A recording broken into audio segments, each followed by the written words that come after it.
I am sorry, मैं तुम्हें गलत समझी थी। लेकिन एक माँ के दिल से पूछो, सोनू की हालत देखकर तो मैं बहुत घबरा गई थी।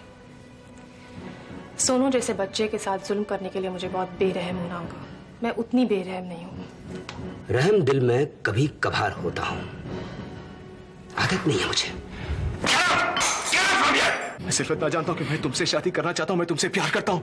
बोलो, बोलो, तुम मुझसे शादी करोगी? ये जानते हो कि खिलनानी कैसा आदमी है तुम? बस तुम ये समझ लो कि अगर वो तुम्हारा केस हार जाता है तो उसका लाइसेंस जब्त हो जाएगा, वकालत का उसका पूरा करियर बर्बाद हो जाएगा। तुम्हारा केस जीतने का अलावा उसके पास कोई चारा है ही नहीं। होश में आते ही तुमने सुना नहीं उसने किसे पुकारा था? देविका को। आज अपनी माँ से उसके लिए देविका ज्यादा इंपॉर्टेंट है। श्वेतलना, तुम बहुत गलत सोच रही हो। एक बच्चे की सोच पर तुम अपनी समझ थोप रही हो। बच्चा रिश्तों को ऐसे नहीं तोलता जैसे तुम तोल रही हो।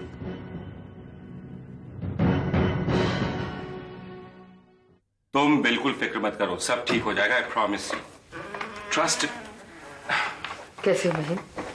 हेलो शीला। नमस्ते। जीते रहो बहन। जब इतना लंबा चौड़ा आदमी झुककर पांव छूता है ना, तो कांधे पर मल्होत्रा खानदान की जिम्मेदारी का बोझ बढ़ जाता है। ठीक है भाभी, भाभी आपकी आंखों में आंसू। बेचारी तो इन आंखों ने जो भरम पाल के रखे थे ना, उन्हें धुल जाने दो। 20-22 साल के बाद इन आंखों ने हकीकत साफ देखी। और बहन। नहीं भाभी, भाभी मुझे शर्मिंदा मत कीजिए, ऐसे मत कीजिए। खरे ने तुम्हारे साथ जो कुछ भी किया है ना, मैं उसकी माफी मांगना चाहती हूँ। उसका कारण, उसकी वजह मैं थी। धिक्कार है ऐसे आदमी पर जिसके कानों को अपने बड़ों की माफी सुननी पड़े। शायद तो मैंने दी थी ना, इसीलिए करण को तुमसे फरेब करने की हिम्मत मिली। नहीं भाभी, भाभी गलती तो मेरी भी थी, जो मैं करण पर भरोसा कर बैठा, यहां तक कि आपसे ज्यादती कर बैठा। मैं अपने किए पे बहुत ज्यादा शर्मिंदा हूं भाभी। मुझे आप माफ कर दीजिए। नहीं बहन, ऐसा तो हर परिवार में होता है। गिले, शिकवे, शिकायत, लड़ाई झगड़े, लेकिन जहां पर खानदान की तरक्की का सवाल है ना, हम सब एक हो जाते हैं। मैंने करण को मल्होत्रा परिवार का एक मेंबर बनाना चाहा। मैंने सपने में भी नहीं देखा था कि वो हमारा इतना बड़ा दुश्मन बन जाएगा। भाभी, आपने तो सपने में भी नहीं सोचा था, लेकिन मुझे तो कदम कदम पर शीला रोकती रही, टोकती रही, लेकिन मैंने इसकी एक नहीं सुनी। सबसे ज्यादा यकीन, भरोसा मुझे करण पर ही था। गोदाउन की कॉन्स्पिरेसी जब फेल हो गई तो जानती हो, करण ने मुझे होटल के मामले में फंसाने की कोशिश की। यहां मैं अपने अंधे यकीन में करण, जिसे दिल ही दिल अपना बेटा मानने लगा था, मुझ पर मेहरबानी कर रहा था। नहीं, अंधे यकीन और अंधी ममता की वजह से हम दोनों मल्होत्रा इंडस्ट्रीज का कितना बड़ा नुकसान कराने वाले थे। शीला जी? शीला, मैं तुम्हारा शुक्रिया अदा करना चाहती हूँ। तुमने मल्होत्रा इंडस्ट्रीज को इतने बड़े हादसे से बचा लिया, वरना ऋषभ के अलावा दूसरे सारे मल्होत्रास अपनी गलतियां और अपनी बेवकूफियों से मल्होत्रा इंडस्ट्रीज को तबाह कर देते। मैं यही कमी तो है हमने। अच्छे बुरे, अपने पराये को हम कभी समझ ही नहीं पाए। अब मुझे ही देख लो, शीला को मैंने कितना धुतकारा, बात बात पर उसे बेइज्जत किया, यहां तक कि मल्होत्रा खानदान में इसके दाखिले पर सबसे ज्यादा एतराज मैंने किया। शीला, मुझे अपनी गलतियों का एहसास हो गया है। प्लीज मुझे माफ कर दो। भाभी, माफी तो हमें दो लोगों से मांगनी चाहिए, एक तो शीला और दूसरा ऋषभ। हमने इन दोनों के साथ बहुत ज्यादतियां की हैं। प्लीज मैं आप लोगों के हाथ जोड़ती हूँ, आप लोग इतनी तारीफ मेरी मत कीजिए, वरना मैं तो यहीं खड़े खड़े पिघल जाऊंगी। आप लोग बस इस हादसे को भूल जाइए। ठीक है त्रिशिया। महिम, जी। इस तजुर्बे को एक सबक सीख के और याद करके हमें आगे बढ़ना है। लेकिन आगे बढ़ने से पहले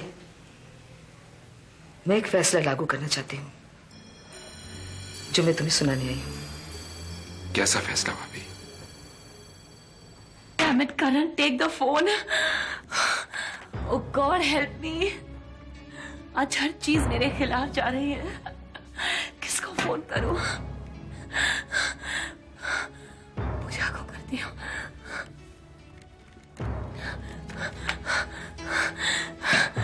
पूजा, मरने से पहले एक बार मेरी आवाज तो सुन ले। Please take the phone Pooja. Hello.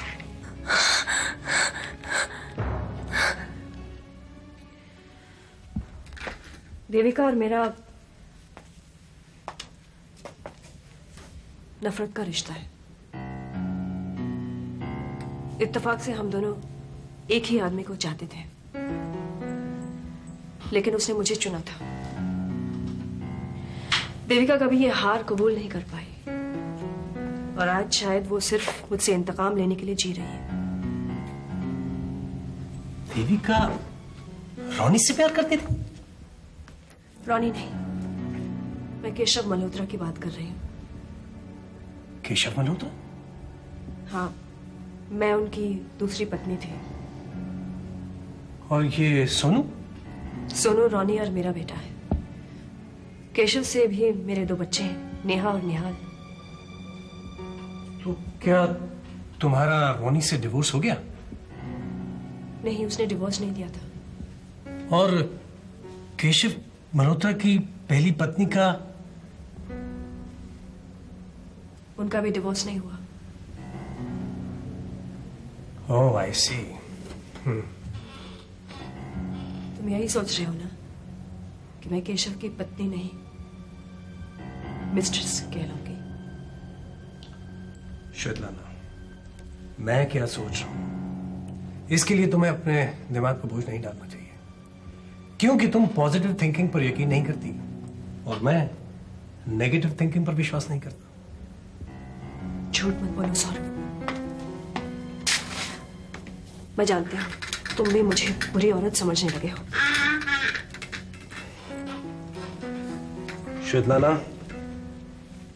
मैं तुम्हें क्या समझने लगा हूं बताऊं? मैं तुम्हें अपना बड़ा ही अजीज दोस्त समझने लगा हूं, क्योंकि मैं बुरों के साथ दोस्ती नहीं करता हूं। और अगर अब तुम्हें मेरी दोस्ती कबूल है तो हाँ कहो।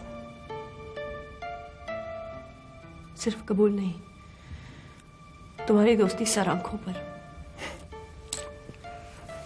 जब तुमने हमारी दोस्ती को अपने सर आंखों पर रखा है तो एक बात जरूर कहूंगा। क्या? देखो श्वेतलाना, देविका के दिल में सोनू के प्रति प्यार है, वो उसे कभी नुकसान नहीं पहुंचा सकती।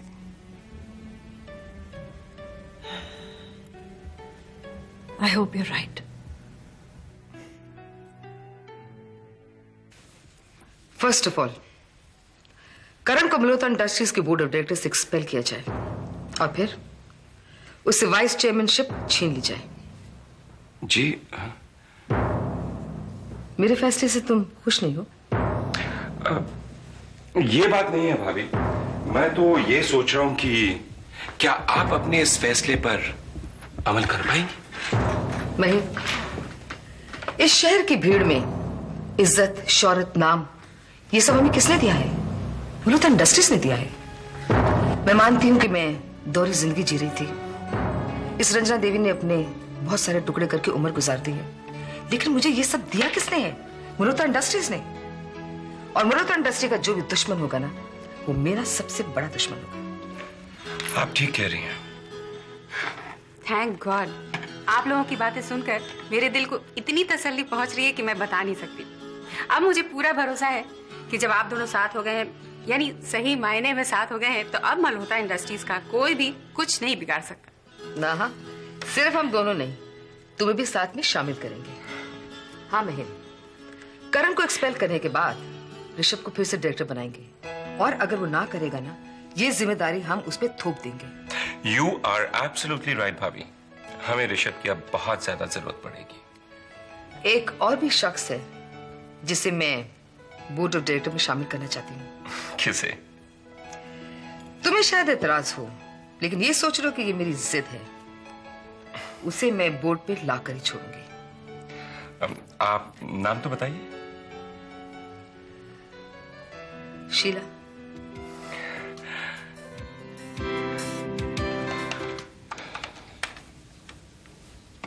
हाँ अभिजीत, ऋषभ बोल रहा हूँ।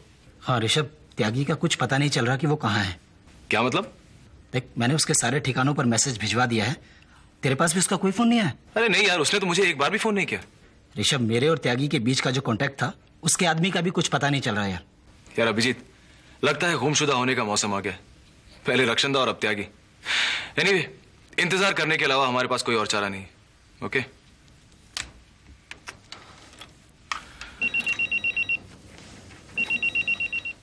किसका फोन? हेलो? अरे त्यागी, तू कहाँ है यार? भैया, हम रक्षंदा जी और उनका पति का तलाश के वास्ते शहर भर का खुदाई कर रहा था। कुछ पता चला? हाँ भैया, अभी अभी हमारा आदमी ने खबर दिया है कि उन्हें रंजीत के शकल सूरत का एक आदमी बियर बार के बाहर देखा है। उस ससुरे ने बियर गटकने के बाद परचून का दुकान से कुछ सामान खरीदा था। इसे हमका शक हुआ कि उन्हें रक्षंदा जी को वहीं कहीं आसपास छिपा के रखा है। तो रंजीत इस वक्त है कहाँ? हमरा आदमियन के आगे आगे, यानी हमरे आदमियन का टुकड़ियों का पीछे पीछे लग गया है।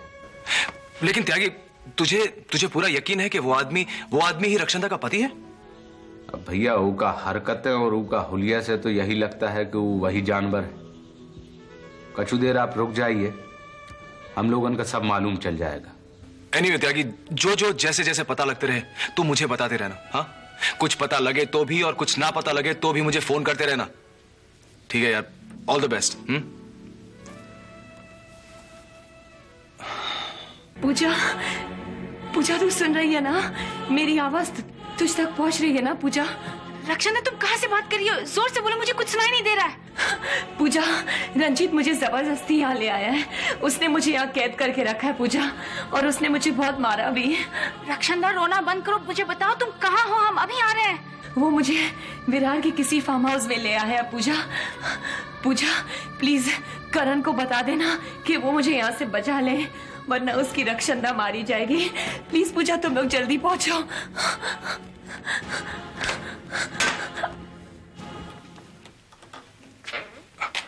मिस्टर शाह, आपने मुझे बुलवाया? जानता हूं, बैठो।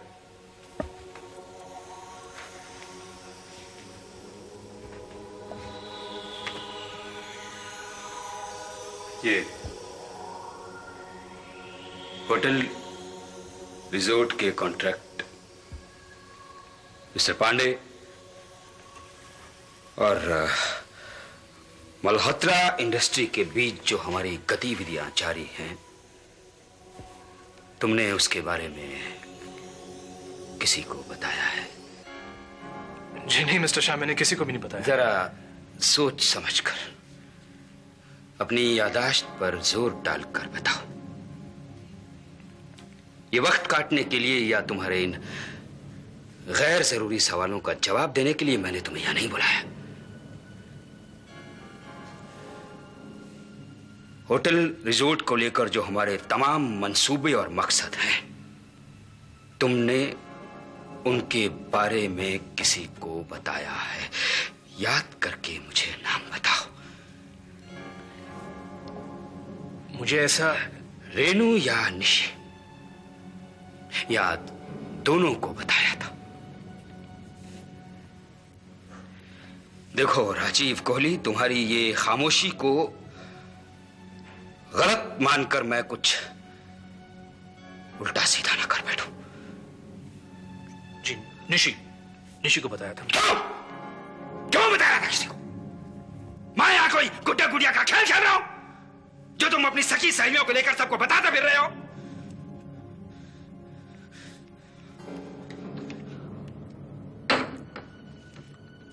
यह तुम्हारी फितरत और तो जैसी है, जो तुम्हारे पेट में बात नहीं बचती।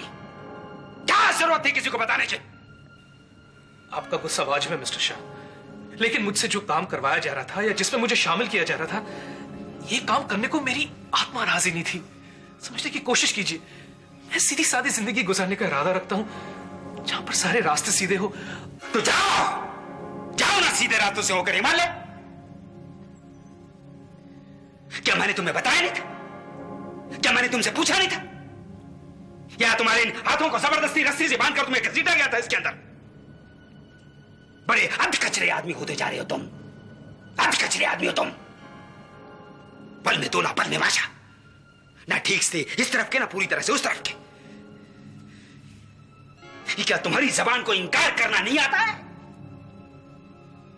बीच रास्ते में छोड़ने को मैं गद्दारी मानता हूं। मैंने आपसे कोई गद्दारी नहीं की मिस्टर शाह, मुझसे ये गुनाह का बोझ अकेले में संभाला नहीं जा रहा था, इसलिए मैं इसलिए ये सर का ताज अगर तुम्हें बोझ लगने लगा है तो ये तुम्हारी कमकली है ये। और जब ये ताज तुम्हें पहनाया जा रहा था तब तुम इंकार नहीं कर सकते थे, इंकार नहीं कर सकते थे तुम, क्योंकि मैं आपसे डरता था मिस्टर शाह। मुझे डर था कि कहीं आप मेरे लोनावला के प्रोजेक्ट का होटल रुकवा ना दें। अच्छा, अरे राजीव कोहली, तू तो बहुत कमजोर आदमी निकला, बहुत कमजोर आदमी निकला तू। जा ले जाइए लोनावाला वाला होटल ले जा, दिया तुझे खैरात में। मुझे आपकी खैरात भी नहीं चाहिए। तो आखिर तू चाहता क्या है मुझसे? मैं आपसे माफी मांगकर आपकी मदद करना चाहता हूं मिस्टर शाह।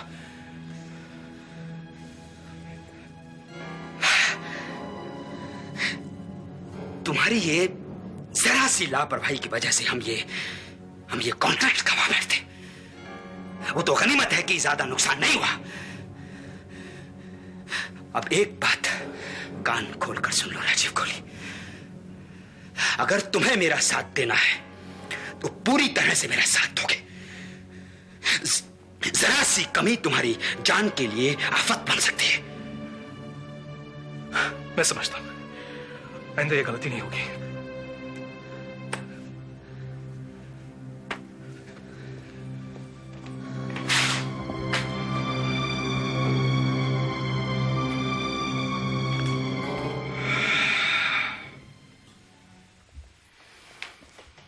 वकील साहब, ये जो आदमी अभी गया ना, ये मेरी चाल को नया नया सीखा है, इसलिए खास तौर से इस आदमी पर नजर रखी जाए। जी साहब, समझ गया।